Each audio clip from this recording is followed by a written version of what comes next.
Kahala, Yahweh, Bahashem, Yahweh Shai, Brakateawa, Brakateawa Shai, Brakateawa, Brakateawa Shai, Brakateawa, Brakateawa Shai, Thawada, Abba Abba, Kal Kadash. I'd like to give double honors to the elders and apostles of the great millstone that teach this truth, which I believe lined up with the scripture and prophecy is 100% truth. Title of this lesson today is going to be a woman's value, or you like to hear a lot of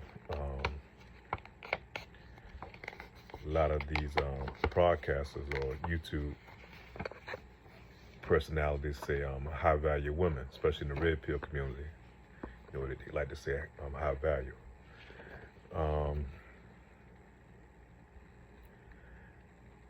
A woman of value, and you can kind of relate that to a virtuous woman, a high value woman, and definitely not, what we call today. You hear a lot of terms used where the woman would classify herself as being a boss bitch, and I guess that's a bitch that's out here trying to get it, is chasing the bag, like a chicken with his head cut off. That's how a lot of our women out here now, because they have no purpose at the end. They're not really attaining anything. The only thing they're doing is just trying to impress the other women of her nation. She's not leaving any type of legacy. All she's doing is working hard to maintain a place, get a decent car that's really not that she's going to be paying for, and raising these bastard kids. To be honest with you, raising bastard children. But I'm not going to get on the point where we're just going to be getting on the women, because a lot of times we do that a lot. But mainly I want to bring this to talk about Eve being in her true purpose, man, and how valuable she is to the nation if she's playing the role that God has given her. It's like on a football team, you may have a guy that's playing left tackle. That's his position, man. That's what he's supposed to. That's what he's specialized in. You can't take that left tackle and put him behind the center and let him play quarterback, and you're not gonna get your best results that way. A woman has her position. She's not supposed to be the head of the family. She's supposed to play her position up under her man.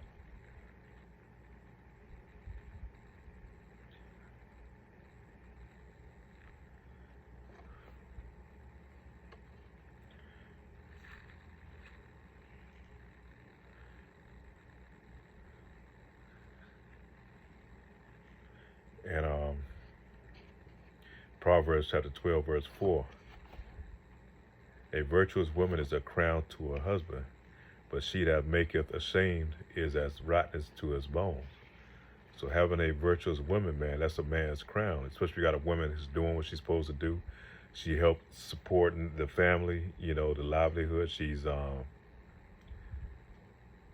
whatever,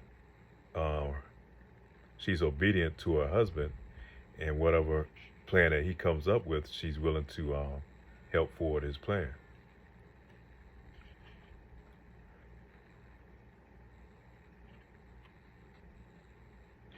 Ecclesiasticus chapter 26, verse 1. Blessed is the man that hath a virtuous wife, for a number of his days shall be double. A virtuous woman rejoiceth her husband, and he shall fulfill the years of his life in peace. A good wife is a good portion which shall be given in the portion of them that fear the Lord. So you can imagine, how it is for most Jakes, and I've seen this myself, man. You got to deal with the boss man all day, especially most Jakes, out here working for the oppressor. You got to deal in those conditions. A lot of times Jakes work a job that require a lot of physical abilities, and can be taxing on his body. Then he got to come home, and then he has a woman that's a hell raiser. She didn't cook dinner. She's raising hell about who you talking to, who's the number that I found on your phone. And just a lot of dumb shit, And so how you think that man gonna go back to the job and perform that next day if he's been dealing with a rivalous woman, or what's the word I'm trying to say? She's been hell raising all night and just creating all type of hell, man. And I had an uncle that had that happen to. He was dating but I call him my uncle pretty much because he pretty much took care of me and my cousin, kept us in jobs, kept us working, taught us a lot. Well, actually, he was dating my aunt, so we just pretty much naturally call her my uncle. They've been together for like many number of years. But he would go out there and work hard in the sun, man. He was a concrete man, and so he specialized in putting together crews and doing concrete. He'd be out in that blazing sun all day. And mind you, this is a big man. He's probably about 6'5", 6'6", 350 pounds. Be able to put together. He used to be a bouncer at one time also. So this man go out there and work in the sun all day. He's running crews. He's dealing with all type of shit that's going on out there in the job. Then come home, man. My aunt be having his clothes cut up. Cussing him out, trying to stab him with, with the butcher knife, and that's all type of hell raising, man. Cops be called and go bust out the windows of his car. He like to put together stock cars, race cars. That was, his thing. Keep him out of trouble. Keep him occupied, so to speak. And this was, happening like every Friday, man. Every Friday, anytime time to get paid, she'll put that hell on him just so she can go out there and fuck up and run the streets, Accuse him of doing things, kind of like a reverse psychology. And this is that man dealt with many times over the years. He could have easily, because mind you now, this man is huge now. He pretty good with his hands. He could have easily took his hand with one hand and probably broke her in half if he wanted to. But, he maintained always throughout over the years. He ended up having to leave for the weekend, go stay at his auntie house, and just, go through that bullshit each time, man. And, he'd give her his paycheck to pay her bills, take care of her kids, which weren't his kids, But just imagine if he had a woman that kind of catered to him, that when he come home from work, that invested in him, have him warm a nice cooked meal, had his bath water ran, and just did things that helped forward him to pushing him on to go to next day to work, man, and encourage him to to be better at what he was doing. Imagine how far he could have done and things that he could have accomplished, instead of having to come home and deal with contentious women all the time,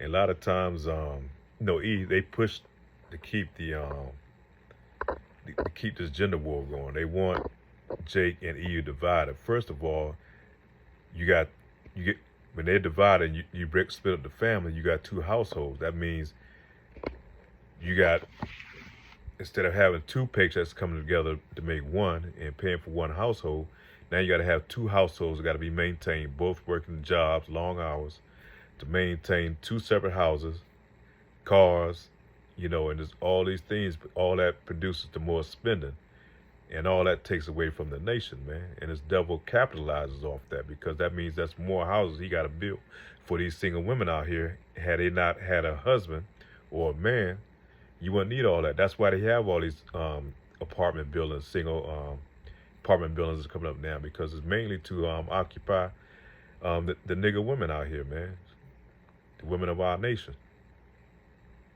Because these women like to go it alone now, without a man.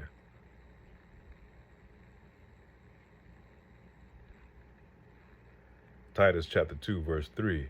The aged woman likewise, that be in behavior as becoming holiness, not false accusers, not giving too much wine, teachers of good things. Imagine that, man, women doing those things, that they may teach the young women to be sober, to love their husband, to love their children. And you look at most of these older women now in our nation, man, they just as bad as the younger women now. They out here, they dressing like thoughts, they got clothes that's way too small for their age, man, bearing their bodies, man. Instead of dressing conservatively, they trying to compete with the younger women, man.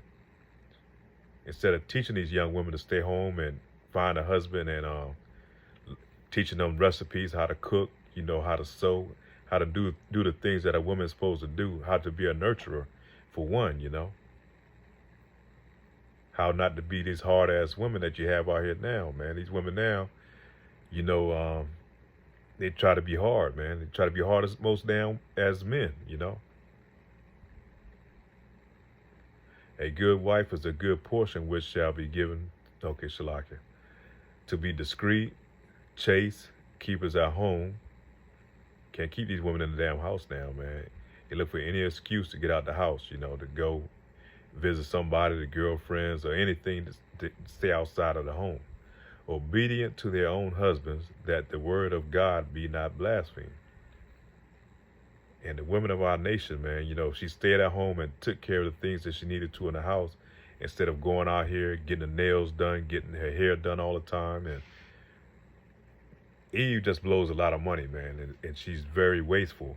And just imagine with all that coming together, if she didn't do all those things and we put it together and build a foundation in the nation together, man, how much so will we be as a nation than where we are today? Look at all the money that Eve spends on weave. I think it's like $1 billion industry, man, when she spends on getting her hair done all the time, man. A fucking $1 billion industry that's coming out of our community. So Eve is pretty much self-minded, self-willed, man. She's pretty much selfish. She don't think in terms of kingdom. Think about if we had our kingdom ahead, how much more would she be glorified, man? But she don't think that way. Especially these modern day women that we have today. Genesis chapter 2, verse 18, and the Lord said, it is not good that a man should be alone. I will make him an helpmeet for him. So that's the purpose of the Lord creating you women, man. You're supposed to be a helpmeet to your man. And let's look up the biblical meaning for a helpmeet. Let's see. I think I printed it out.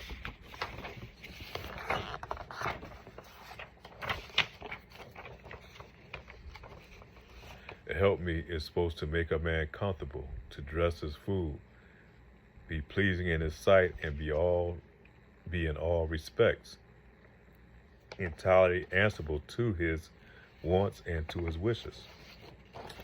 So if you had a woman that was a true helpmeet behind her man, think about how far he would be able to move ahead in society, man.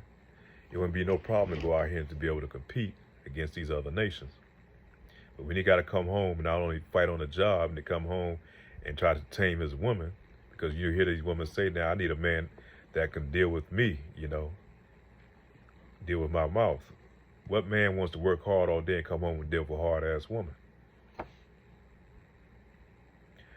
Deuteronomy chapter 28, verse 56, the tender and delicate woman among you, which will not adventure to set her sole of her foot upon the ground for delicateness and tenderness, her eyes shall be evil towards her husband of her bosom, and towards her son, and towards her daughter.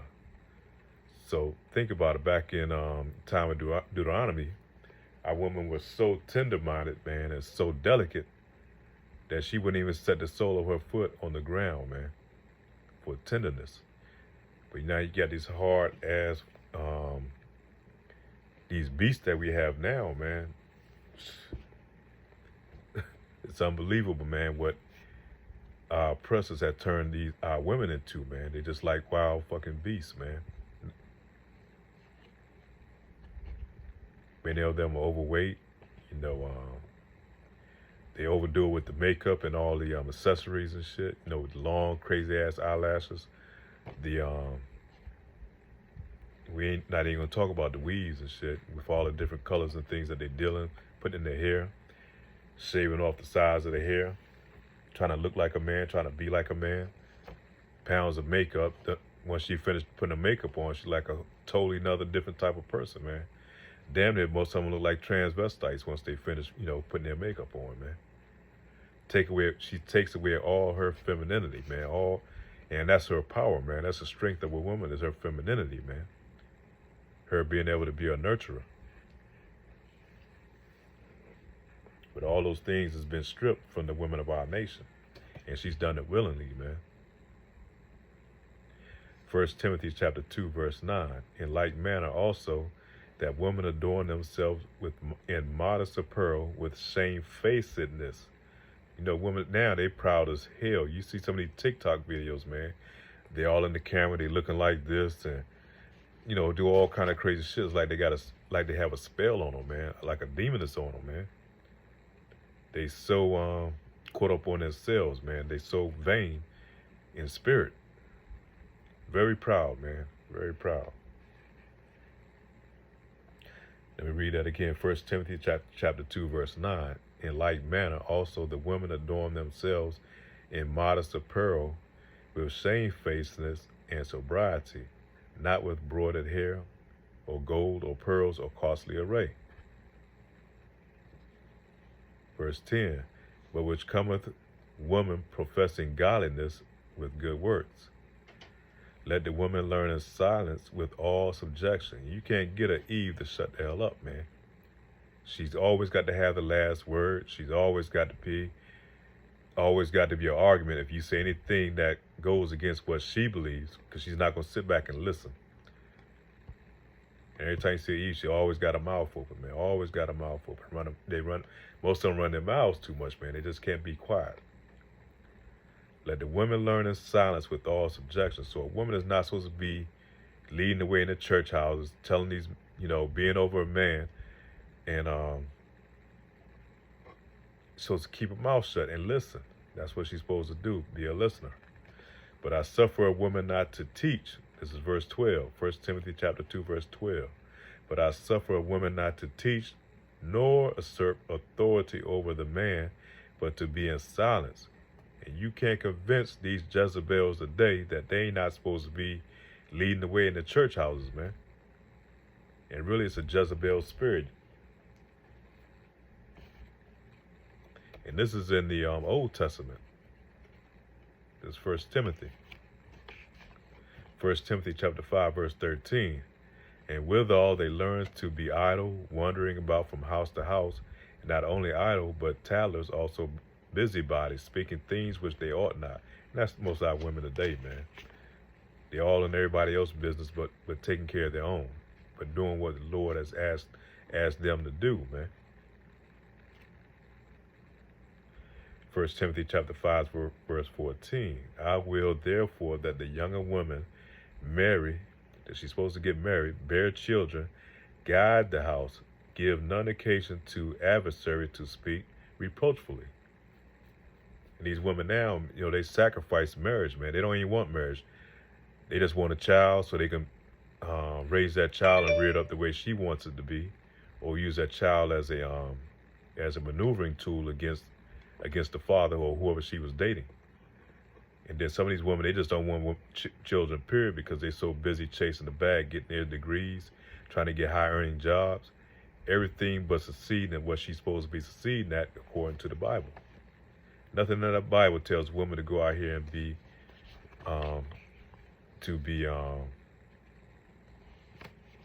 seeking an occupation, man. Occupation should not come before a family. And she's supposed to do that during the prime time of her year, man. Usually between the ages of 18 and 30. Proverbs chapter 31, verse 10. Who can find a virtuous woman, for her price is far above rubies? Yeah, when you go into Proverbs 31, man, it's going to give you a whole breakdown of what a true high-value woman is, man. So let me go back over this again. Proverbs chapter 31, verse 10. Who can find a virtuous woman, for her price is far above rubies? The heart of her husband doth safely trust in her, so that he shall have no need of spoil. So he know that if his job takes him and he's going out of town and maybe work for a week or two, that his wife is not going to cheat on him. She's not going to go out here and get pregnant by another man. She's not going to be out here doing girls' night out in the club, and he's calling trying to check on the house, and she's not picking up the phone because she's out with her girlfriends hanging out at the club, man, trying to doing happy hour. She don't have a office husband, a job husband. She seeketh wool and flax, and worketh willingly with her hands. She is like a merchant ship. She bringeth her food from afar. She rises after while it is yet night, and giveth meat to her household, and a portion to her maidens. See, the women in our nation during that time, once Jake come up and get to the position that he can be, his woman, his wife, is going to have maid service up under her. So she's going to have to make sure the maid service are doing what they're supposed to do. She's going to have people that's going to cater her. She's pretty much going to be, and you find Eve now, she'll raise hell with her husband, but she'll go to her job and submit to her white boss, But come right back home and talk hell and cuss her husband out all day long, but go to her job and she submit to her white husband, man. Pretty much what we want to call it, whoever her boss is or supervisor at work, man.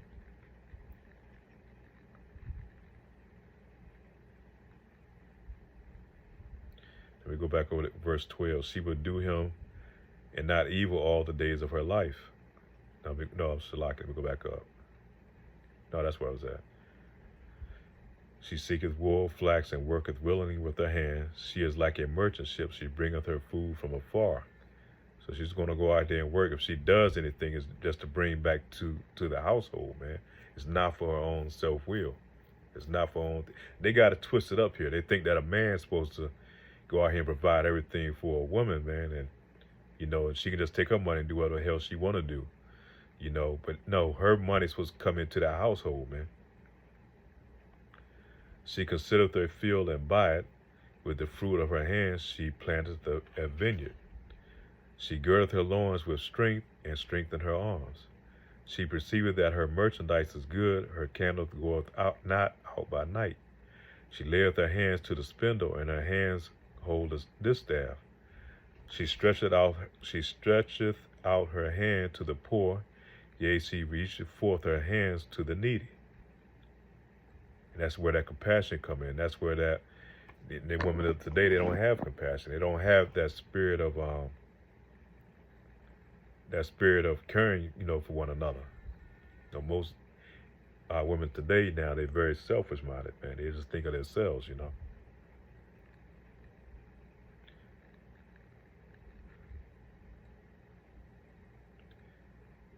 Verse 21, she is not afraid of the snow, nor her household, for all her household are clothed with scarlet.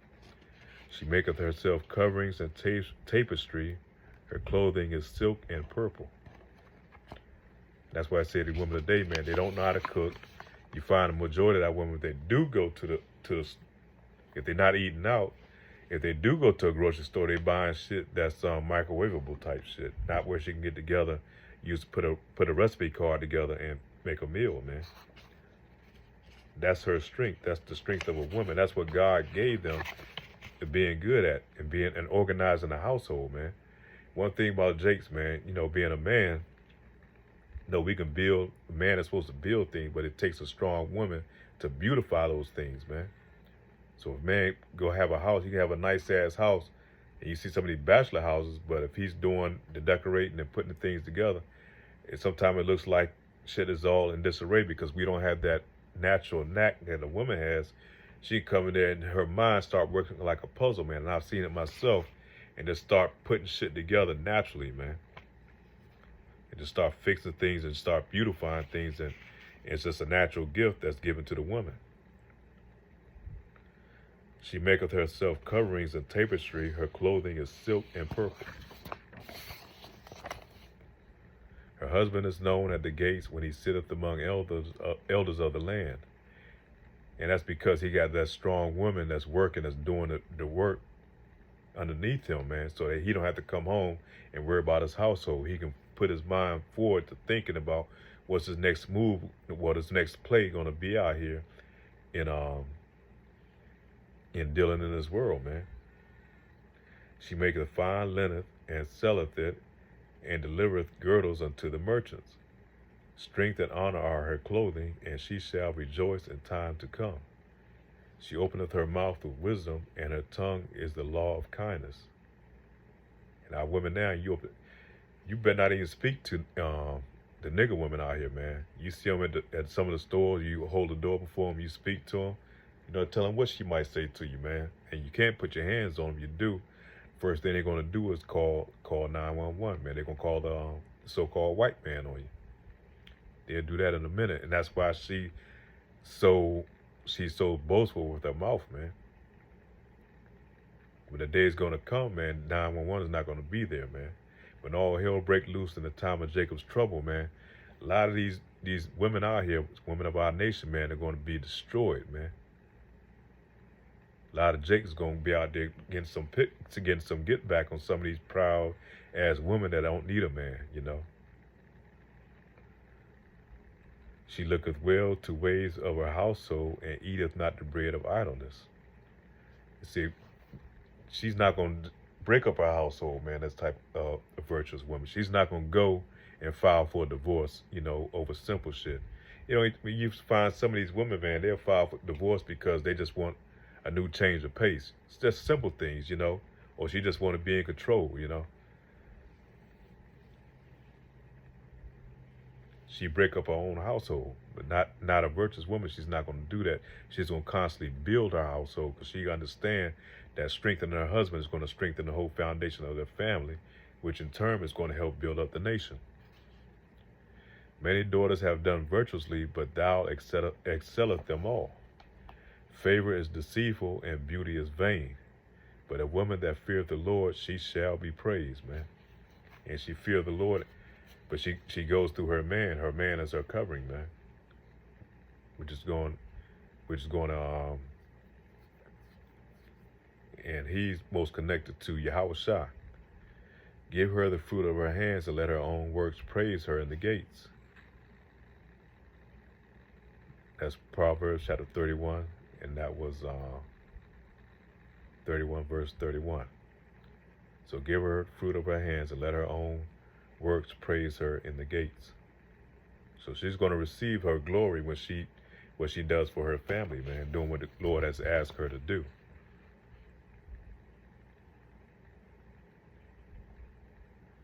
But that's pretty much it, man. I just want to kind of cover that because, the women of our nation, she has a very specific role that the Lord has laid out for her to do and how she's supposed to conduct ourselves. But our women today, man, even the ones in these church houses, man, they got so far away from that. They even running these church houses. And let a man not get in there and give them smooth words that they want to hear because they have itchy ears. They're going to run them out of there. They have a lot of pastors where women have voted the pastors out of the damn church houses, man. What type of shit is that, And that goes all the way back to Corinthians, where Apostle Paul went there. Because the churches were going off, man. They were putting the women in head spots in these churches, man, where she's not supposed to be. Things that she's not supposed to do. That was in Corinth. I think it was Corinth and quite a few other places, man, and where our women was steadily going off. So with that, I pray this lesson is edifying. With that, I like to say, Shalom.